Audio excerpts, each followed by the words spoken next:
Hi, this is Aaron Dietrich with The Grateful Web, and I'm here with Matt Loewen from Head for the Hills. Hi, Matt. Hello.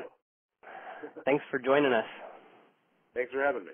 All righty. So, hey, I thought initially I would just kind of ask you get some overview of Head for the Hills and maybe a little bit about yourself to get things started. Sure. In an effort to kind of get the Grateful Web viewers up to speed. So, Head for the Hills is a Fort Collins, Colorado band, right? That's correct. All right. How long have you guys been playing? We started playing together, formed in kind of late 2003. 2003. Wow. Yeah, 2003 at CSU, actually, in the dorms of Colorado State University there here in Fort Collins. Sure. And kind of played a little bit those first couple of years and started to get an idea that we might want to be serious about it and started touring and finished college and then got really full-time into touring and doing the whole thing. That's great. Are you from Fort Collins? No, I actually was born in Wichita, Kansas, but grew up mostly outside of Chicago. Ah, Chi-Town. Very cool. Yeah. So is it one of those things where you went to Fort Collins for school and then met the rest of the guys in the band, or? Pretty much, yeah. I came to CSU, or I came to Fort Collins to go to CSU, and Adam lived on the same floor as I did on one of the dorms there. Adam, who's the guitar player. Adam, yeah, I was gonna say Adam's the guitar player. Were you already playing bass when you met Adam? Yeah, I've been playing bass for a while. Really, though, when we first started to get together, I don't think I had the amplifier in my dorm room or something. That's probably a good thing. Yeah, yeah. I was playing guitar, and he was kind of showing me how to comp and do the bluegrass rhythm guitar thing. We started there. Were you standing bass already? No. Well, I played upright bass for like a year, but when I was in grade school, but switched to the clarinet for I don't know, whatever reason. Yeah, I can see how that would be. That's a normal transition, right? Yeah, right. I don't think there was something about the orchestra instructor that I didn't really like or something. But either way, switched to the clarinet and kind of picked up just electric bass guitar at some point in there, and picked back up the upright once Head for the Hills had already kind of got it going. My dad great. for Christmas bought me a Eminence, which is what I play now. That kind of upright bass thing. It's not quite a full upright, so it's not a full-bodied upright. It's more of a. It's kind of like a. It's like. Well, I'm sorry. What did you call it again? It's a kind of. They call it a portable upright bass. It's a portable. Yeah, it's like a travel size because it doesn't have the full body to it. Yeah, exactly. It's got a much smaller body. Still all wood, and still is totally hollow chamber. Yeah. There, well, and it's and it's amplified. So I mean, like when we saw you guys play in Eugene last month, I mean, you sounded great. I mean, it had the very rich full sound to it. Anyway. Yeah, great. Thanks. No, I appreciate that. I think one of the reasons that I play it and I like it and continue to do that is you are amplifying it. It's easier to get the sound that you really want with that. The portable, the Eminence that I have, as opposed to full upright, presents a lot of challenges when you're trying to get real loud with it. And at this point, there's some differences in the actual. If you stand them right next to each other, even in a perfect world, there's some kind of tonal differences that I have, started to kind of like. Actually, I actually don't have a full upright. I'd still love to have one, but it's for Head for the Hills, it's a little bit more of an electric sound. It's it's still totally acoustic instrument, but. Oh yeah, exactly. No, really, it does. It sounds great. It's really interesting. So what so you come from Chicago. What were your musical roots yourself? I mean, like blues or? Not particularly blues. A little bit. I would say I started playing electric bass and was in a couple bands that were kind of cover bands oriented, moving from kind of light punk rock, rancid kind of stuff into more getting into classic rock stuff, and then maybe at the end of high school branching off into a little bit some of the fusion groups like the Mahavishnu Orchestra and stuff like that. And, right. Yeah. And then also starting to get into bluegrass, but only kind of peripherally through like David Grisman and even some of the really more jam oriented acts like String Cheese and stuff like that. Right. So that was kind of what I was wondering. If like so you come from Chicago. Were you already kind of getting into the String Cheese stuff and like the Leftover Salmon band before you came out to Colorado? What's that? I'm sorry. No, I was really curious about that. If getting to Colorado is what introduced you to those other Colorado bands like String Cheese and Leftover, or you had already found them. I had found String Cheese at that point. They had a pretty good thing going in Chicago. Yeah. And I think at the time that I first saw them was probably when they were selling the most tickets there. Yeah. And like 2002 or something like that. I was gonna say right about 2000, 2002. Yeah, right in there. And I wasn't as familiar with Leftover Salmon. I think I was a little young to have kind of been swept up in that whole thing at the point that I was kind of starting to explore that music. They had stopped touring as much and stuff. Mhm. And I think Mark had probably already died actually. Right, Mark passed away. Yeah. So, but coming to Colorado, I got pretty immediately familiar with Leftover Salmon. Went to one of their Halloween shows, and from there, definitely, Hot Rise became, as we kind of go back further in time or whatever, Hot Rise became a big, early influence on Head for the Hills and. High Rise. Hot Rise. Excuse me, Hot Rise. So Hot Rise. They're a Colorado band too. That's a Boulder-based band that Tim O'Brien and Pete Wernick and Nick Forster and Charles Sawtell, the original lineup. So.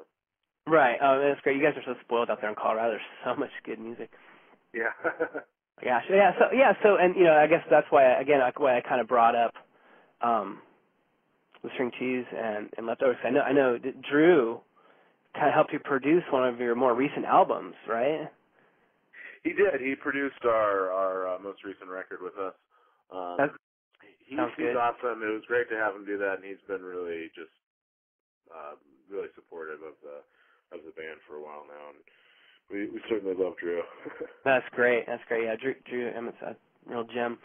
So like I mentioned, you guys were out here in Eugene back in November. Was that the first time Head for the Hills had been out here to Oregon? No, we've been coming to Oregon for a little while. We started with a trip out to do the Northwest String Summit Band Competition. Mhm. Oh yeah. Probably like 2007 or something. Great. That's so cool. Or maybe 2007 or 2008, and then we won. Actually ended up winning that competition and came back and played, which was great, and played the next year. And then the year after that, Jessica Kilroy had won the year that we were there. So the year after that, we went back and were her band. So got to do that again, which was great. That is great. Yeah, the Horning's Hideout is such an awesome place. I actually personally haven't been there for a long time. I used to go up all the time. I saw like one of the very first Northwest String Summits, but I haven't been able to get back up there. But awesome place. Yeah, it's a special spot for sure. Yeah. So we did, and Grateful Dead Web did a webcast of you guys' show. I don't know if you had a chance to see that yet. I actually haven't. I'll have to look that up. Yeah, I'll tell you. Yeah, I'll send you a link to it. It's posted up on the Grateful website. Cool. Yeah, so you guys are coming. You guys, I see. Also, so you have a tour that's gonna start off here pretty soon. I think in Telluride. Yeah, we're doing. Or actually, you're doing. I'm sorry. You're doing New Year's, like like you're playing the 30th in Telluride, and then in Keystone on the 31st. Yeah, exactly. A little 2-night kind of New Year's run there, one in Telluride, and then the 31st in Keystone at the Warren Station Center for the Arts. That is awesome. Have you ever played Telluride before? Yeah, we haven't, at Telluride we're doing the Sheridan Opera House, which is a great, awesome historic venue there in town. We've played Fly Me to the Moon on a bunch of different occasions. Haven't done Sheridan Opera House, but we love Telluride, that's for sure. Oh man, that's so great. So you guys you're driving up there, you're gonna do Telluride, and then for New Year's you're playing in Keystone, right? Correct. Whereabouts? In Keystone, it's the Warren Station Center for the Arts. Well, that's right, the Warren Station Center for the Arts. Yeah, haven't played there before, but they've got a really nice room, and it's going to be a great place for New Year's celebration. Yeah, are you guys? Have you been doing a lot of New Year's shows in the past? We haven't. Last year we went up and did kind of a one-off thing in Big Sky that was, kind of oriented at a specific venue. It wasn't really a full-on Head for the Hills show. But we've done some opening slots and stuff. But this will be kind of, I think, our first real foray into doing our own Colorado New Year's show. So Do you got anything up your sleeve? There are some things up the sleeve. I will remain tight-lipped, yes, but we always get some stuff together. That's good. I won't pry any further on that. I'm sure everybody there is going to have something up their sleeves. Yeah, exactly.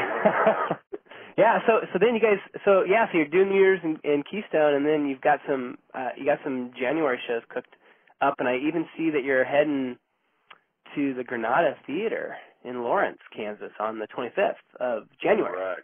So you're actually sort of your old stomping grounds, it sounds like.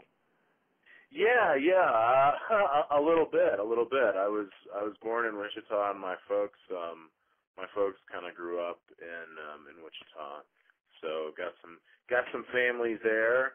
Nice. We always are trying to make it to Wichita. It's a little harder, Lawrence obviously being a college town and a cool, interesting. Yeah, I grew up in the Midwest as well, and Lawrence was always, those shows always turn out to be kind of a regional type shows because people come from Kansas, Nebraska, Missouri, and Iowa. Mm-hmm. Yeah, definitely. At least because they're a little starved for music, but right. I think at times. So anyway, that's really cool too. The Granada is a fun place to see music. It's a charming place. In fact, I used to see Salmon there. They used to come stop. Oh, cool. Yeah, absolutely. Well, really cool. Well, hey, I think that is. I think that'll do it for the interview. We're really happy to have had you spend some time with us here. No, thanks for having me. Much appreciated. Yeah. We always, I've visited the site on numerous occasions, and certainly appreciate the coverage. So.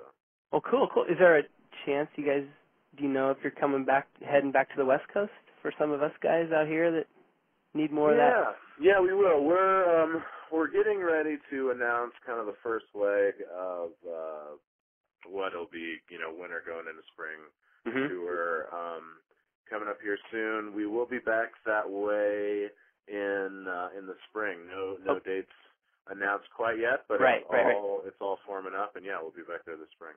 Oh, that's great. Like I said, Eugene, we just loved it, man. People were talking about that show for quite a while, and awesome. And so we'll keep our eyes peeled, and maybe we can do another webcast of that. Yeah, that'd be great. That'd be awesome. I love those things. I think that's really, it's cool how that's kind of just become this extension of the taping thing, and that element of trying to. I always feel like the best tapers are the guys that are like I have to get this because somebody in blah blah blah Shanghai, China, and is gonna want to hear it or whatever. Right. Yeah, that's exactly right. And that's been some of our experience. The Grateful Web doing webcasts in the past. When we always put like a little chat box next to the video feed, and it's interesting how people, you know, start dialoguing during the show, and these people are all from all over the place. Not to go on a tangent here, but, you know, we had done a webcast previously, and, you know, at some point during the show, I went off to the restroom, and this guy was talking to somebody else in the restroom saying, hey, I have this buddy in Germany, and he just called me and said that he's actually watching the show right now. And the irony was, as I had just chatted with that guy from Germany just moments before, he was telling me he was from Germany, and I was like, and he was thanking us for doing the webcast, and so I was able to say, talk to this guy. I'm talking in the bathroom, like, yeah, I just met your buddy in Germany on the website. And he was like, blah. Yeah, it was pretty cool. Yeah, so anyway, so we'll keep our eyes peeled for how you guys shape out for 2012. Great. Thank you, sir. Appreciate it. Yeah, absolutely.